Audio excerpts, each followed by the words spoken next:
जैसा कि आप सभी देख सकते हो, आज हमारे पास क्लास 9 का टॉपिक है जिसमें गति के तीनों समीकरण हम ग्राफ विधि द्वारा हल करने जा रहे हैं।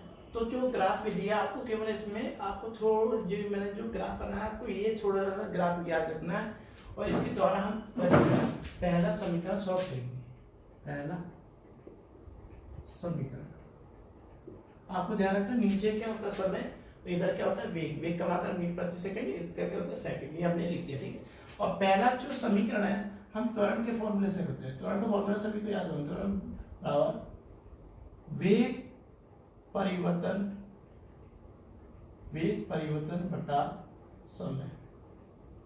ठीक है, वेग परिवर्तन बटा समय। अब वेग परिवर्तन क्या होगा, वेग में आपके वेग में क्या पहला क्या करेंगे, वेग परिवर्तन क्या होगा, इसमें बाद का वेग माइनस पहले का वेग बटे समय। क्यों भाई, वेग में वेग परिवर्तन में क्या हुआ, वेग परिवर्तन हुआ तो बाद का वेग v और बाद पहले का वेग a माने।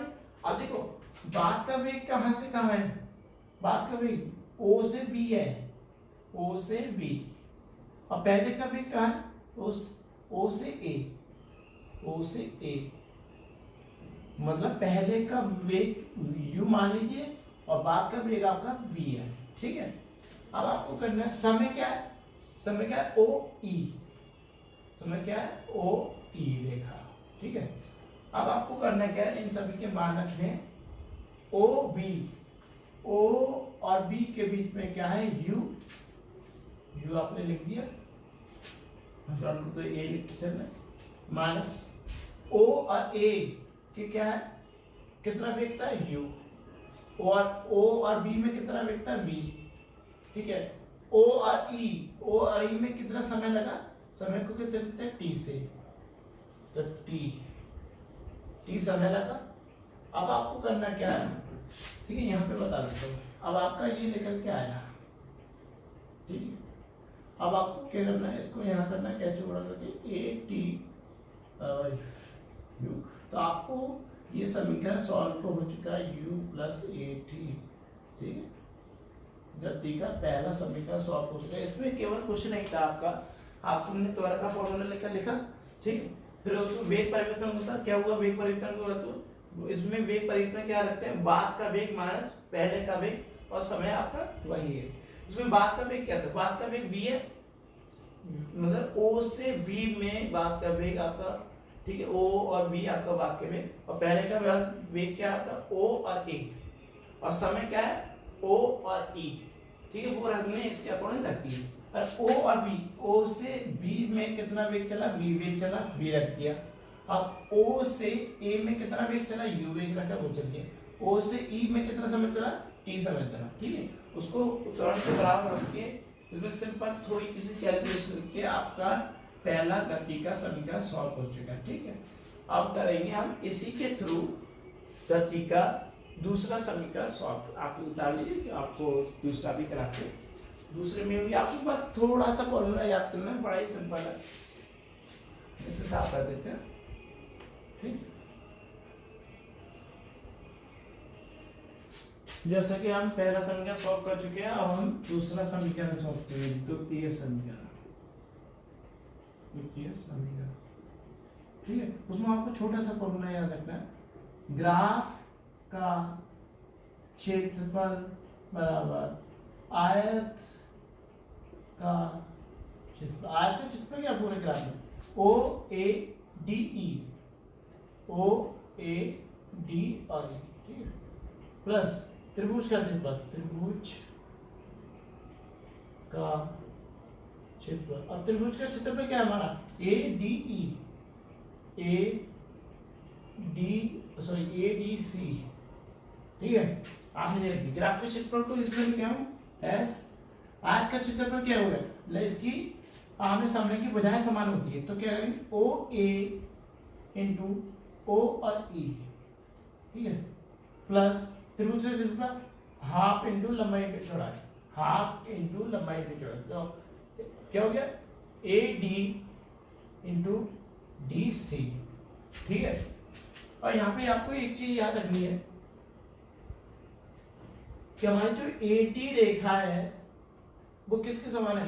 AD जो रेखा है वो OE के समान है, OE के समान, कॉमा जो DC रेखा है, जो DC रेखा है क्या है हमारी? D और C रेखा है वो A और B के समांतर है, A और B है, ठीक है। ये आप पुट अप कर दीजिए, OA इंटू OE, अब इसको मान लेंगे, ठीक है, उसको थोड़ा सा इंटू इसको क्या माना? OE इंटू उसको क्या माना था?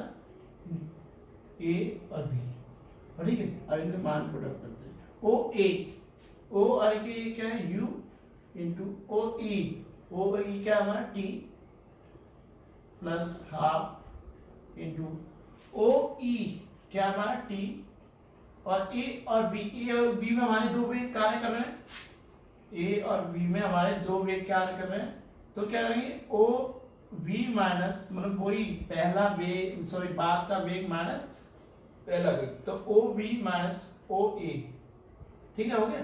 अब आपको क्या करना है? मान को पुट करना है, ठीक है। U into T plus half T, इसका मान क्या है? U minus sorry V, OV बराबर क्या है? O से V क्या है? V वेग, O से A क्या है? U, ठीक है। पर इस समीकरण में आपको एक चीज याद रखनी है, इस समीकरण में आपको A लेके आना है। क्या लेके आना है? A लेके आना है। तो हम क्या करेंगे? इसमें T का मान पुट अप करके चलेंगे, ठीक है। इस समीकरण को हटा के हम किसका मान ज्ञात करेंगे? इसमें हम क्या करेंगे? त्वरण का फॉर्मूला आपको याद था, त्वरण का फॉर्मूला के A बराबर हमारा जो पहली समीकरण था ये था, त्वरण का समीकरण वेग परिवर्तन। तो इससे मैं क्या करूंगा? U माइनस V का मान निकालूंगा, वो क्या होगा? AT V माइनस U, ठीक है। इसका मान ये लिखना, ठीक है।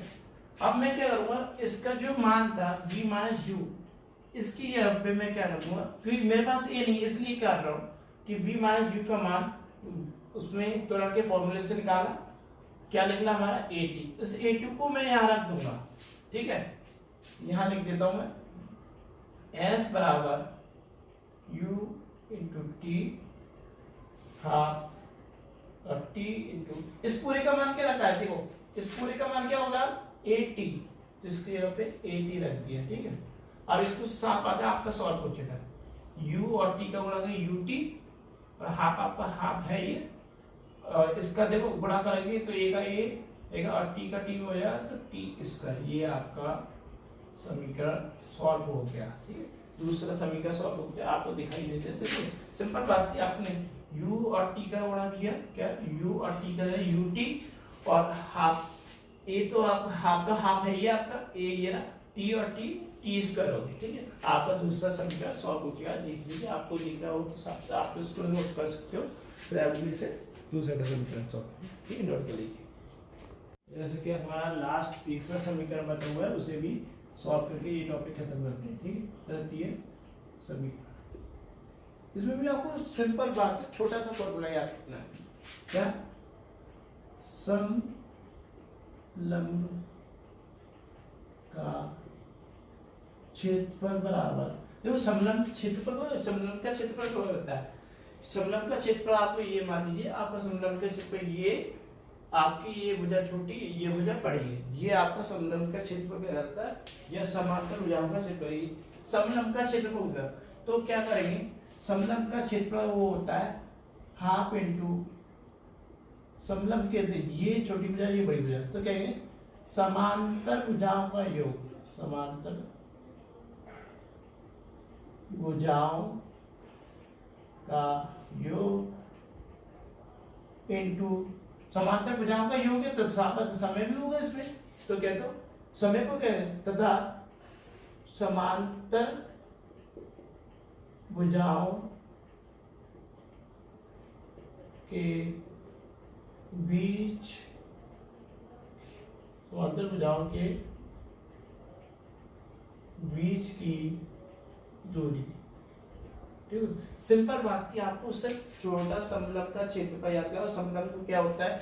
समलंब आप मान लीजिए इतना, जैसे आप ये क्षेत्र मान लीजिए, इस चित्र को देख लीजिए, ये समलंब का क्षेत्र है। आपका ये जो भुजा है इसके समांतर मतलब थोड़ा समांतर भुजा होती है, ये भुजा छोटी ये भुजा बड़ी होती है, ये समलंब का चित्र गलत, समलंब का चित्र थोड़ा इस टाइप से, ठीक है। अब इसको समझिए और आपको उसका फॉर्मूला भी याद होना चाहिए, ठीक है। ये क्या है, समांतर, ठीक है। समलंब का चित्र मान लीजिए आप एस, ठीक है, हाफ रखा इनटू, ये कह रहा है समांतर भुजा को भुजा कितनी, ये और ये, तो ओ ए और सी और ई, क्या यहां से यहां तक का है, तो ओ और ए इंटू क्या सी और ई, ये कुछ नहीं है, सी और ई, ठीक है, इंटू समांतर भुजाओं के बीच की दूरी, तो बीच की दूरी क्या है इनकी, ओ और ई, ओ और ई, ठीक है, सिंपल बात। अब आपको करना क्या है, आपका इसमें मान लीजिए ओ ए के में वेग v और सी और ई के बीच में वेग क्या v, ठीक है, और ओ ई के बीच में t समय लग रहा है, ठीक है। अब देखो इसमें क्या है, जो तीसरा समीकरण क्या है, v स्क्वायर और u स्क्वायर 2as होता है, ठीक है। अब हमें पता है इसमें t तो कहीं दिया नहीं है, इसमें t तो होता नहीं, तो हमें क्या है यहाँ से t गायब करना है। अब मैंने क्या किया था, जो तुरंत ये मत इसको हटा के दोबारा बताता हूं, हमने ये देखा था, जो हमने दूसरा समीकरण सॉल्व किया था उसमें v माइनस u का मान 80 रखा था, ठीक है, तुरंत की फॉर्म से। तो इधर से मैं t का मान निकालूंगा, इससे t का मान प्राप्त करूंगा, t बराबर v minus u upon a, इससे मैंने t का मान निकाला। अब क्या करूंगा, इस t के मान को रख दूंगा इस सेकंड, ठीक है, हाँ u प्लस t का मान क्या निकला है, v माइनस u और a, ठीक है, और इसमें a का गुणा इसमें कर देंगे तो s बराबर 2a v u plus p minus u, ठीक है। इस चीज को देखकर आपको कुछ याद आ रहा, इस चीज को देखकर कुछ याद आ रहा है आपको, यार सिंपल बात है यार, याद आ गया। इसमें एक छोटा सा फॉर्मूला याद आ रहा है, ए स्क्वायर माइनस बी स्क्वायर का फॉर्मूला याद है, ए प्लस बी और ए माइनस बी, तो ये दोनों चीजें उस रूप में लिखी है, तो इसको इस रूप में लिख देंगे। तो मैं इसको यहाँ कर देता हूँ, तो एस बराबर, ठीक है, ए, तो ये क्या बी स्क्वायर और यू स्क्वायर हो जाएगा, ठीक है। इस 2a का गुणा इसमें कर देंगे 2as v स्क्वायर और u स्क्वायर, इसको अलग फेंकूंगा तो u स्क्वायर प्लस 2as और v स्क्वायर। अब आपका गति का तीसरा समीकरण ग्राफ विधि द्वारा सॉल्व किया, फिर सीधा लिखते हैं। आपको किसी भी समीकरण में प्रॉब्लम हो तो आप मुझे दोबारा बताइए, दोबारा भी आपको बताने के लिए तैयार हूँ। सिंपल था, आपको इसमें भी आपको फॉर्मूला याद करना, समलंब का चित्र आपको फॉर्मूला याद करना है। फिर समांतर भुजा आपका योग कह रहा है, योग में दो भुजाएं आपकी हैं, ये है, तो योग के पहले ओ ए, फिर सॉरी यहाँ पे गलती हो गई थी छोटी सी, यहाँ पर योग कह रहा है तो आपको यहाँ प्लस करना, मेरे से गलती हुई, किसी ने बताया बताने के लिए मैं ही बताऊंगा। योग कह रहा है क्योंकि मैंने यहाँ सही करा था, ठीक है। समांतर भुजा का योग मतलब ओ ए, फिर योग मान प्लस भुजा का योग मतलब सी ई। पहली भुजा क्या थी, ओ ए वो रखा, दूसरी भुजा क्या थी, ये सी और ई, उनका योग, ठीक है। अब वो कह रहा है समांतर भुजाओं के बीच की दूरी, देखो इनकी बीच की दूरी क्या है, ओ और ई, ओ और ई, ठीक है। और इनके ओ और ई में वेग क्या बनाता मैं, यू, और सी और ई में क्या वेग था, टी, टी रख दिया, और ओ ए के बीच की दूरी क्या थी, टी, वो हमने टी रख दिया।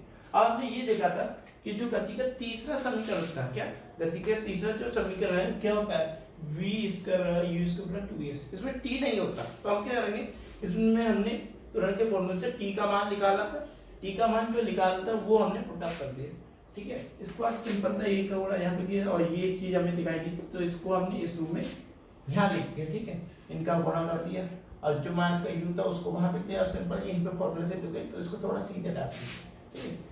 ये तीनों समीकरण ग्राफ विधि द्वारा आपके सॉल्व हो सकते हैं। ग्राफ विधि द्वारा कई बच्चों ने मेरे से बोला है कि गति के तीनों समीकरण मुझे ग्राफ विधि द्वारा बता दीजिए, इसलिए मैंने इसके ऊपर भी आपको क्लास 9 के लिए एक वीडियो बना दी, ठीक है। अच्छी लगी तो आप मुझे बताना, आपके लिए और भी वीडियो में लेके आऊंगा, ठीक है।